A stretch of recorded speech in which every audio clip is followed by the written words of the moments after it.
Well, it's that time of the year, so the days are still kind of short, but I just know spring's right around the corner, and I know it's time for me to get in the greenhouse to start planting some things.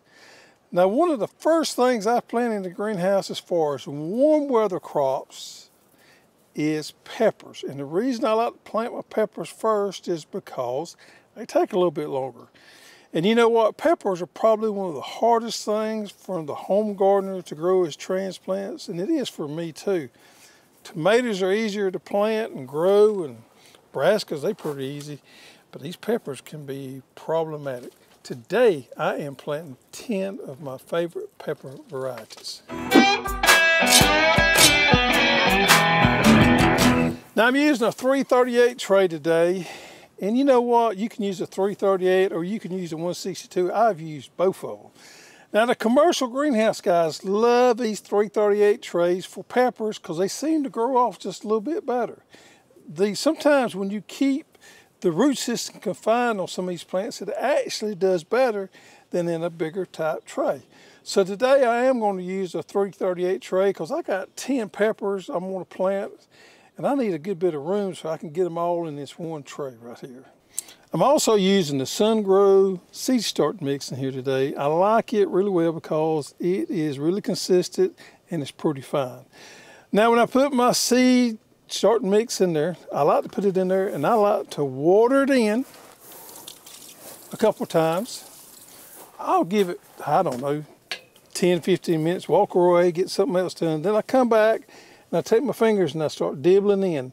I put a little small indentation in every one of those trays, and ideally that's where I want my seeds to fall into, because we're going to cover these pepper seeds up just a little bit with perlite after we get them planted. All right, so we're in zone 8 here in South Georgia, and I'll start my tomatoes, I always start them around the 15th, well, anywhere from the 10th the 15th of February. That's the ideal time for me to start my tomatoes. But my peppers, my sweet peppers, it's going to take a little bit longer. They take a few days longer to germinate, and they always seem to take me a little longer to grow them off. So I like to start them around the 1st of February so I can have them ready to plant my garden about the same time I put my tomatoes out. All right, so my first one is Ruby Delite. Now this Ruby Delite right here is kind of a snacking pepper. So this ideal just to pick up and snack out in the garden, but we also like them to put in all kind of dishes and things like that. These 3 series of these Delites here, and this being the red one right here, is a pretty doggone good one. And another thing too, is I like to give away pepper plants sometimes. So some of my gardener friends, my neighbors that want a few peppers, I always like to plant a little extra for them to give away, to share with these other folks that maybe don't have the capacity to start their own plants. Now the Ruby Delite, it normally makes a lot of peppers. It's a really red, deep red pepper. It's strong, it's a good plant, and it lends itself well to containers. So what I like to do is I like to take these Delite series that we're going to plant here today and put one each, maybe in a root pouch. And then we can grow these off, and we got one of each color in that root pouch there. They make great gifts for folks, but also you can put them in an area there close to your kitchen, so when you just need a few peppers, you can go out there and get some. This one right here has that deep red color that we just love in peppers. All right, the next one's gonna be Orange Delite, and here again, we're following in that Delite series right there. Same type pepper, but it's orange. And we're going to plant some of each one of the 3 of them.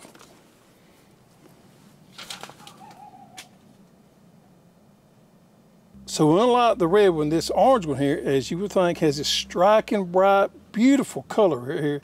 And you know what? It really lends itself well. What if you was using it in a salad or something like that, and you're able to put all these bright colors in there? And that's where these peppers right here come into play.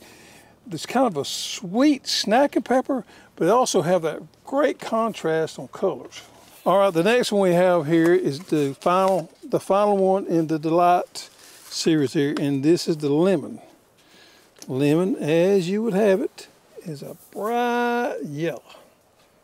Well, I'm not a huge fan of hot peppers. However, I do love some that's got just a little bit of heat. And the one that I've been growing for a long time, that's one of my favorites, is Poblano. And the reason I love Poblano is I love the actual flavor of them. And the one I'm planting today is Hildago Poblano pepper. And this is a big Poblano pepper, which if you're gonna plant a Poblano pepper, you want a big one. People love to stuff them.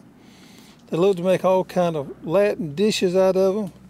But we like to take them, just split them down the middle,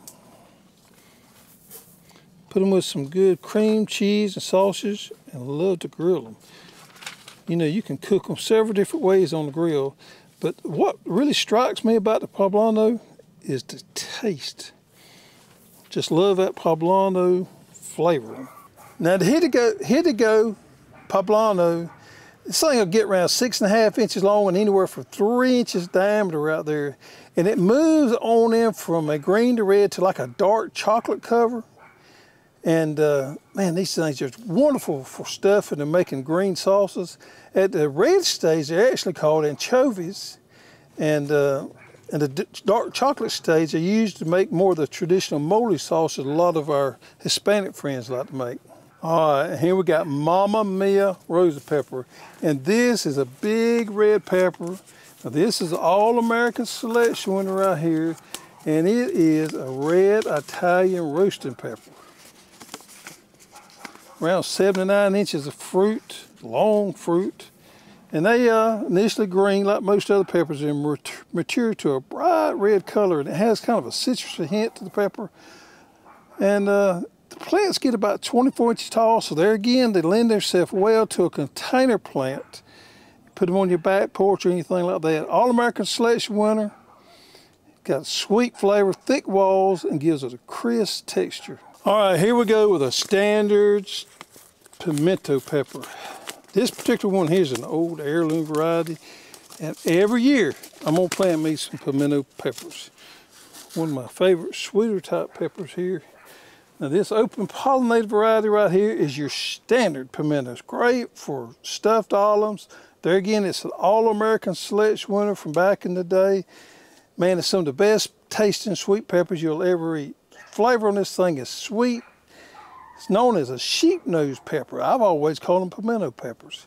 These things are kind of heart-shaped and they average around 4.5 inches long, 3 inches wide. Now again, the fruit's going to be green when they first start to make, but they're going to mature out to a bright red color. And man, when they're ready to harvest, they're nice and still firm. They store really well. That's one thing I like about these pimento peppers. And man, they're great for roasting, frying, and stuffing. So this right on red pepper is my next one. Now this is a hybrid. It's not an open pollinated. But this pepper right here is great because it's flat on bottom. It's not a large pepper. It's kind of a smaller pepper. We like to core this thing out from the top and stuff it and put it on the grill and roast it. And it flat being on bottom, we'll just lay it up there. We don't have to worry about turning it and roast it from the bottom there. And it is a great one for that. Probably one of our favorite ones for doing that. Little small bite-sized stuffed peppers. Now this makes a very compact plant, so it lends itself to containers as well as raised beds. We got two others that go with this right on red. We got the Orange You Sweet, which is an orange pepper, and we got the Yes to Yellow. So you could take these three just like you do the Delite series that we went on over a minute ago, and you could put them in a container and have one of each in that container there, so that when you harvest them and you're doing some type of dish with it, you could have all three colors in that dish. Now, if you're going to make pimento cheese, this is the pepper right here you want to use. Well, we got to have a banana pepper. Now this right here is Gold Rush banana pepper. It's a hybrid variety. This is a Hungarian style sweet pepper. Man, this thing makes large plants. So I don't know if this would really lend itself too well to containers. This thing loads up with fruit. You normally need to kind of put some kind of support with these peppers. You know, I like to use a little cage, or you could use some type of little staking system there to support the plants. Because these fruits can get as long as 7 inches and sometimes 1.5 inches in diameter.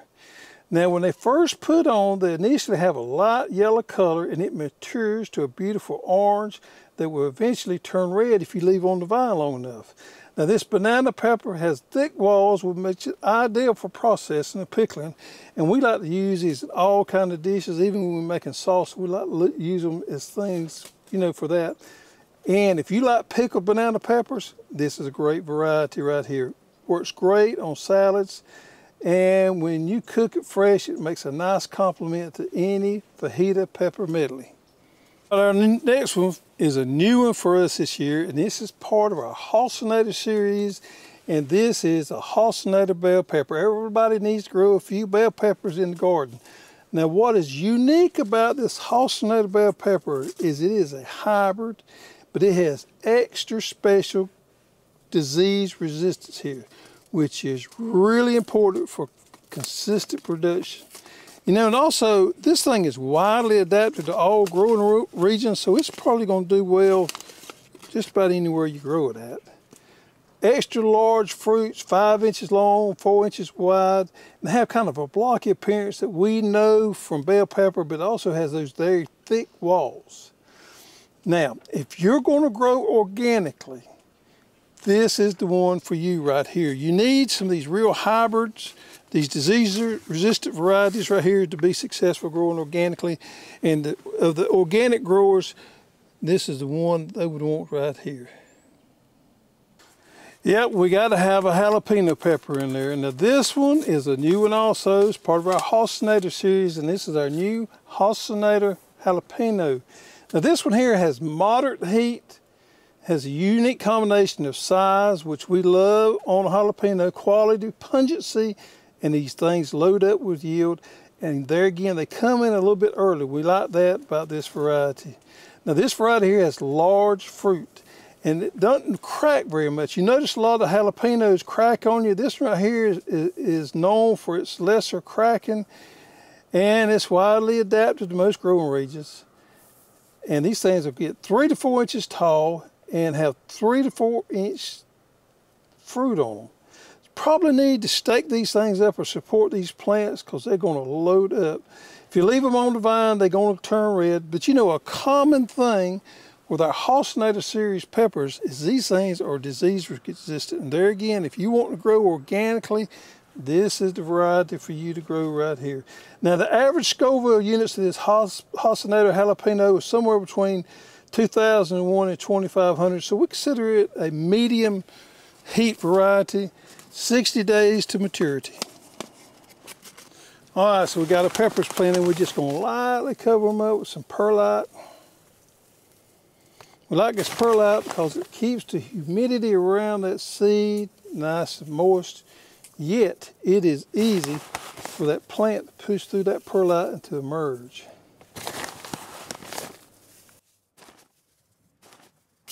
And we're just gonna lightly water them in.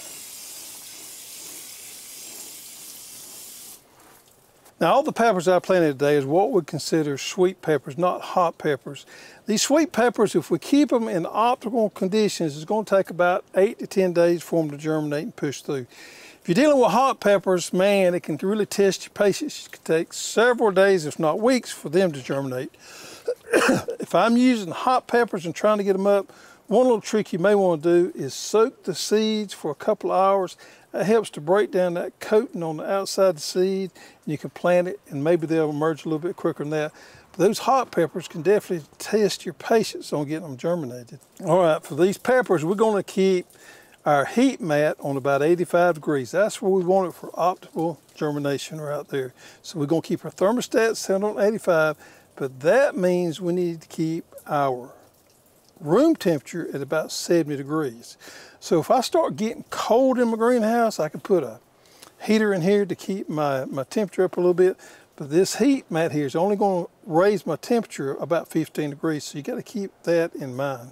Well, you know, with seed starting, we always think about germination. Germination is important, but I'm going to show you something right here that you might not know, and that's a term called vigor, seed vigor. Now we've got lettuce right here that was planted at the same time. I got 2 varieties, and this variety right here, we'd had some problems with it, with people not thinking that the germination was there. So we germinated this variety twice right here, and both times it came back with a really good germination. Now, this was all planted at the same time. You can see these plants are just pushing through there. The problem with this lettuce variety we have here is the plant doesn't have any vigor. And vigor is the terminology we use for the energy in that seed to push up and push through. So this lettuce seed right here had good germination, had good vigor. This lettuce seed here had good germination, but poor vigor. That's a little misleading because on the seed pack, it rates with a good germination, and we normally don't test for vigor, nor does any other seed company, so you don't never hear about vigor, but you can have good germination and not have good vigor and have sporadic emergence of your plants here. Now what we do when we think we got a vigor problem is we'll actually test it out in our greenhouse here, and I see now that we've got a problem with this variety right here as far as vigor goes. So even though this has got good germination rate, we're going to discard this lot here because of vigor. Vigor can be real important, just as important as germination, but it's often a term that's overlooked in the seed industry because we don't test for it and we don't talk about it a lot. All right, so we get our peppers in there. Hopefully we got good germination, good vigor. We got the right temperature on this seed mat right here. We got a good seed starting mix there. We got perlite on top. We're gonna keep them nice and wet the next few days. And hopefully we're gonna have a nice seedling pepper crop coming on so we can use it in our garden and to share with our friends and families and neighbors.